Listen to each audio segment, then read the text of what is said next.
कोविड-19 और आज का मतदाता टीवी में सूरज पाल सिंह सिसोदिया जी, आपका स्वागत है। नमस्कार सर। नमस्कार सर, आप बार एसोसिएशन गाजियाबाद के जो अभी 2024 में चुनाव हुआ है उसके प्रत्याशी भी रहे हैं।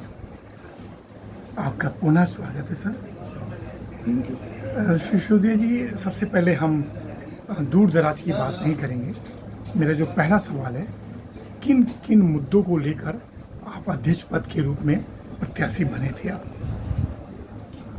देखिए, मैं जो प्रत्याशी रहा हूँ उसमें मेरे कई मुद्दे थे। मैं उसमें कुछ बदलाव चाह रहा था। जो आज तक चला आ रहा है हमारा चुनाव का ट्रेंड, उसमें बदलाव करने के ही विचार से मैं प्रत्याशी रहा हूँ। और मैं चाहता था कि इसमें जो मतदाता सूची है हमारी बार बार बनाई जाती है, हर साल बनाई जाती है, उसमें फेक मतलब मतदाता शामिल किए जाते हैं। तो वो उसका एक रजिस्टर बने और उसमें हर साल मतलब नई ना बन के उसमें जिनकी डेथ हो गई है उनको हटा दिया जाए और जो नए अधिवक्तागण आए हैं उनको उसमें ऐड कर दिया जाए। तो वो जो हम फेक जो मतदाता सूची बनाते हैं उससे हमें निजात मिल जाती है। एक तो वो हमारा था, एक मुद्दा था। दूसरा ये है कि हमारे जो है बार एसोसिएशन का जो उद्देश्य है, किस वजह से ये बनी है, उसके उद्देश्य के लिए कोई काम नहीं करता यहाँ।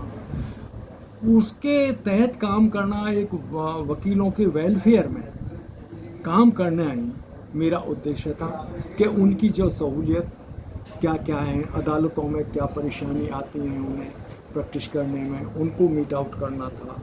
दूसरे ये है कि उन्हें पानी की व्यवस्था और शौचालय की व्यवस्था और लाइब्रेरी की व्यवस्था, जो किताबें हमारे पास नहीं है मतलब जो उनकी पूर्ति करना, ये सारा सब कुछ मेरा ध्येय था। सर, देखा जा रहा है इतने दिनों से चुनाव हो रहा है लेकिन शौचालय, यहाँ पे महिला अधिवक्ता भी बहुत हैं, बिल्कुल व्यवस्था नहीं है। मैं अभी कल भी मैंने रिपोर्टिंग की, कोई बदलाव नहीं आया। इतने सारे अध्यक्ष बने लेकिन कोई बदलाव नहीं आया। बिल्कुल। तो क्या एक तरह से आप ये समझिए कि चुनाव जीतने के उपरांत गुमराह होते हैं लोग? नहीं, देखिए, गुमराह तो मैं नहीं कह सकता, लेकिन ये जरूर है कि लोगों का चुनाव जीतने के तरीके दूसरे हैं। वो ऐसे रास्ते अख्तियार करते हैं जो कि मतलब नहीं करने चाहिए। अच्छा, इतना पैसे, इतना मतलब सब गिफ्ट वगैरह भेंट ये सब कुछ इतना कर देते हैं। मैं समझ रहा हूँ सर। हाँ, जो कि टीवी में नहीं कह सकते, वो सब चीजें होती हैं। वो सब चीजें होती हैं और फिर उसकी पूर्ति के लिए ही वो लग जाते हैं। वो वेलफेयर के बारे में सोच ही नहीं पाते। तो उनको केवल ये है कि भाई तुम्हारा इतना मतलब खर्चा हुआ है उसको हमें निकालना है। तो उनका ये सोच ही नहीं हो। तो यही ट्रेंड जो है चलता चला आ रहा था। तो इसमें बुनियादी बदलाव आप चाहता था मैं इसमें कि भाई इसमें बदलाव किया जाना चाहिए और जिस हित के लिए बनी है हमारे वेलफेयर एसोसिएशन ये उसमें काम किया जाना चाहिए। 2 सवाल और था जी। सर, काफ़ी दिनों से ये मांग चल रही है कि वेस्टर्न यूपी में एक हाईकोर्ट का बेंच होना चाहिए। जी। वो अभी तक लंबित है। जी। उसके लिए कुछ बड़ा प्रयास करेंगे या बिल्कुल शांत बैठे हैं लोग? देखिए, मैं सन 1976 में वकालत में आया हूँ और ये जो बेंच का मुद्दा है, ये मार्च 1981 में एक हमने बहुत बड़ा आंदोलन किया था पश्चिमी उत्तर प्रदेश में। इंदिरा जी की सरकार हुआ करती कार्यकाल में। तो उस समय इतना जबरदस्त हमने आंदोलन किया कि उससे प्रशासन हिल गया। शासन और प्रशासन हिल गए और एक आयोग का गठन किया गया, लेकिन उसकी रिपोर्ट का आज तक कोई पता नहीं। और इसके बाद में सरकार ने भी कोई संज्ञान इस मुद्दे पर नहीं लिया है और हमारा ये आंदोलन उस रफ्तार से नहीं चल रहा है जैसे कि बेंच यहाँ गठित हो सके। अभी भी बहुत सारे अधिवक्ता या क्लाइंट इलाहाबाद जाने के लिए परेशान रहते हैं। परेशान, पैसा भी खर्च होता है और टाइम भी खर्च होता है। टाइम भी खर्च होता है, लेकिन वो सुलभ नहीं हो पाता। और इस पे मतलब अभी आंदोलन हमारा वो धीमा है। मैं ये सूरज कहूँगा। जी, बस छोटी सी बार के बारे में बात जी, करें, जी, जी। फिर एक दो पहलू पे और बात करेंगे। जी जो हमारा ये बार एसोसिएशन गाजियाबाद है, जी यहाँ पार्किंग से लेकर जी मतलब अनगिनत जल भराव से लेकर जी। साफ सफाई से लेकर लाइब्रेरी से लेकर जी जी पूरा जो है बहुत दिक्कतें हैं। जी। तो क्या ये कभी भी दूर नहीं हो पाएंगे? नहीं हो तो पाएंगे, जरूर हो चैम्बर्स पाएंगे। भी कम है। चैम्बर्स भी कम है। तो देखिए चैम्बर्स जहाँ तक है ये समस्या, ये क्योंकि यहाँ जगह खाली नहीं है कहीं। और जब ये कचहरी सन 95 में यहाँ पर स्थानांतरित हुई थी, तभी ये समस्या पैदा हो गई थी कि यहाँ पर चैम्बर्स के लिए जगह नहीं थी। और तो इसका तो निदान होना मुझे नहीं लगता कि हो जाएगा। कोई अगर ट्रांसफर किया जाए जगह सुना तो ही ये संभव है, है। सुना ये जा रहा है कि जल्दी ही मतलब यहाँ से ही कोर्ट जो है मतलब नया गाजियाबाद में ही बनाई जाएगी। बापू धाम में बता रहे हैं, और वहीं पर इसका निदान हो सकता है। यहाँ तो संभव नहीं लगता। पार्किंग की जगह दिक्कत। नहीं, पार्किंग की जगह ही नहीं है कहीं, चैम्बर की जगह नहीं है, तो ये होना मुनासिब सा नहीं लग रहा। और साफ सफाई सर, जी आ जाओ भैया। साफ सफाई के बारे में। साफ सफाई मतलब जहाँ तक है यहाँ पर बहुत गंदगी है, बहुत ज़्यादा है, और इस तरफ कोई ध्यान भी नहीं दिया जा रहा।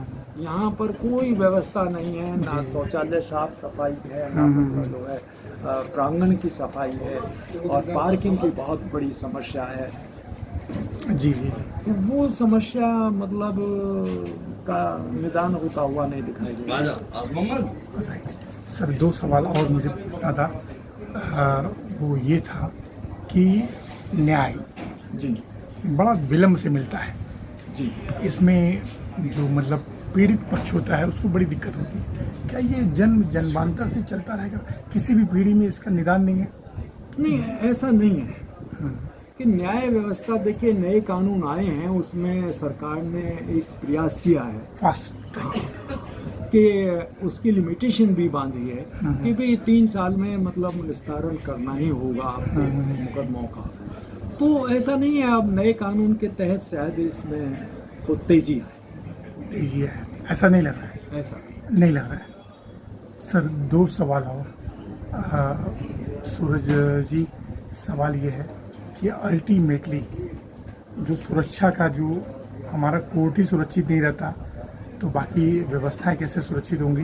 आपको याद है कुछ दिन पूर्व, ज़्यादा मुझे याद है 1 साल पूर्व तेंदुआ भी आ गया था, याद है? जो कोर्ट का जो परिसर है जी जी। वो आप सुरक्षित हो गया या अभी भी भगवान भरोसे ही है? नहीं, ऐसा है, ये तो जानवर था, मतलब वो किसी तरीके से रास्ता भटक के आ गया, आबादी में आ जाते हैं, ऐसी कोई बात नहीं है। सर ऊपर पहुंच गया था कोर्ट। हाँ हाँ, कोर्ट में ऊपर पहुंच गया था। तो लेकिन वैसे तो मतलब ऐसी बात तो नहीं है कि जानवर आते ही रहेंगे। वो एक वाक़ा था, घटना थी, घट गई। बाकी तो सुरक्षा व्यवस्था तो ईश्वर के भरोसे है। सर लास्ट सवाल, जो अधिवक्ता वेलफेयर के लिए, युवा अधिवक्ता के लिए आर्थिक सहायता हुआ या उनके भविष्य निधि के लिए, जी, जी। उनके मरणोपरांत बहुत सारी चीज़ों के जी, लिए, जी, जी, जी। इस तरह की कुछ व्यवस्थाएं बार एसोसिएशन गाजियाबाद से है कुछ? नहीं है, हमारे यहाँ एक ट्रस्ट बना हुआ है, और उसमें हम जो है जो वकालतनामे पे भी पैसा जाता है हमारा, उसमें जमा होता है, और काफ़ी पैसा है उसमें ट्रस्ट में। ट्रस्ट की तरफ से भी दिया जाता है मतलब मरणोपरांत। और हमारा अपना विचार था, मैं जैसे ही आया था, प्रत्याशी बना था, तो मेरा विचार था कि हम सामूहिक बीमा मतलब हेल्थ बीमा कराएं सभी अधिवक्ताओं का। तो वो ट्रस्ट के अलावा और तो कोई हमारे यहाँ ऐसा वो नहीं है। हाँ। और लाइब्रेरी वगैरह की स्थिति बहुत अच्छी नहीं है। लाइब्रेरी की भी स्थिति अच्छी नहीं है, अप टू डेट नहीं है, मतलब अपडेट नहीं है, पुरानी चीज़ें पड़ी हुई हैं। हाँ, अपडेट वो अपडेट होनी चाहिए। हाँ। और सर एक जो अक्सर होता था कि मतलब जब देखिए तो हड़ताल हो जाता था, तो ये हड़ताल का जो मोटिव है, आप समझ रहे हैं मैं क्या बोल रहा हूँ? जी जी। तो अब वो बदलेगा कि वो उसी तरह चलता रहेगा? नहीं, देखिए हड़ताल का तो मुझे नहीं लगता कि बदलाव आएगा, क्योंकि और कोई हमारे पास ऐसा टूल्स नहीं है। टूल्स नहीं है जिससे हम अपनी बात कह सकें, शासन प्रशासन तक पहुंचा सकें। तो मुझे नहीं लगता कि बदलाव आएगा। सर, कानून मंत्री से कुछ मांग करना चाहेंगे कि भाई लॉ में इन एक्ट में कुछ बदलाव लाएं? काफ़ी अनुभव होगा आपको। बिल्कुल, बिल्कुल, you are sir civil criminal दोनों देखते हैं? दोनों देखता हूँ, दोनों देखता हूँ। और मैं उनसे अपेक्षा करूँगा कानून मंत्री से कि कुछ एडवोकेट वेलफेयर में कुछ फंड दिया जाए और क्योंकि या उनको कोई ना कोई स्कीम ऐसी लाई जाए जिससे कि मतलब वकील के कुछ कॉन्फिडेंस बढ़े, कॉन्फिडेंस बढ़े, आर्थिक लाभ हो सके। क्योंकि उनका पेशा बहुत दिनों बाद बढ़ता है, काफ़ी दिन तक परेशानी होती है। राइट। नए अधिवक्ता हैं उनके लिए तो काफ़ी परेशानी होती है। ये इसका काफ़ी दिनों में होता है। तो इस वजह से हम करेंगे कि उनसे मतलब अनुरोध करेंगे और प्रयास करेंगे कि उनके बारे में कोई फंड ऐसा जो क्रिएट किया जाए सरकार की तरफ से, उनकी मदद की जाए ताकि वो अपने पेशे में सुरक्षित और ईमानदारी से अपना काम कर सकें। सर, कल आपकी तरफ से एक तिरंगा यात्रा भी है जी, शामिल होंगे उसमें? जी जी जी।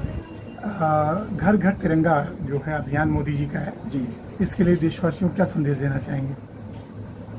देशवासियों के लिए देखिए, मैं तो यही कहूँगा कि हमें जो आज़ादी मिली है, हमारे जो मतलब जो शहीद हुए हैं इस आज़ादी के विषय में, तो उनको याद करते हुए हम अपना कार्य जो हमारा अब है, हम पूरी तरीके से देश हित में अपना काम करें। और जो हमारा कार्य है, जो भी कोई व्यक्ति काम कर रहा है, अपने काम को पूरी तरीके से लगन और पूरी ईमानदारी से और राष्ट्र को सर्वोपरि माने, और राष्ट्र को सर्वोपरि मानते हुए राष्ट्र के हित में काम करें। श्री शुद्ध जी, आपका बहुत बहुत धन्यवाद। फिर किसी विषय पर मिलेंगे सर। Thank you. नमस्कार। नमस्कार। नमस्कार। कौन सा